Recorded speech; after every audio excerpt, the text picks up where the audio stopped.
Pneuma എന്ന വാക്കിന്റെ അടുത്ത അർത്ഥം न्यूमा शब्द का दूसरा मतलब വിൻഡ് എന്നാണ്. വിൻഡ് ശ്വാസം, तूफान है, കാറ്റ്, മേ ബി ശ്വാസം, ആമേൻ, അല്ലെങ്കിൽ വിൻഡ് എന്നൊക്കെ പറയാം. सांस. ഹല്ലേലൂയ.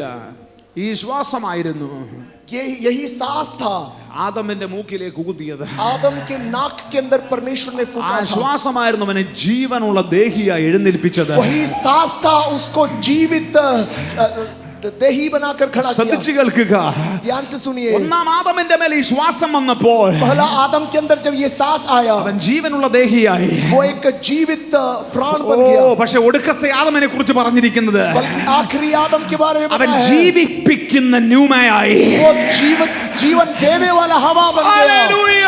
हालेलुया. ജീവിപ്പിക്കുന്ന ആത്മാവാണ് ബ്രദർ നിന്റെ അകത്തിരിക്കുന്നത്. जीवन देने वाला आत्मा है भाई, आपके अंदर है. നിന്നെ ദൈവം വിളിച്ചത് परमेश्वर ने जो आपको ഈ बुलाया था, ജീവിപ്പിക്കുന്ന ആത്മാവിനെ ആക്ടിവേറ്റ് ചെയ്ത് മരണ വ്യാപാരങ്ങളെ പൊട്ടിക്കാൻ വേണ്ടിയാണ്. ये जीवन देने वाले आत्मा को आपके अंदर शुरू करके मृत्यु के ताकतों को तोड़ देने के लिए है. ഹല്ലേലൂയ. हालेलुया.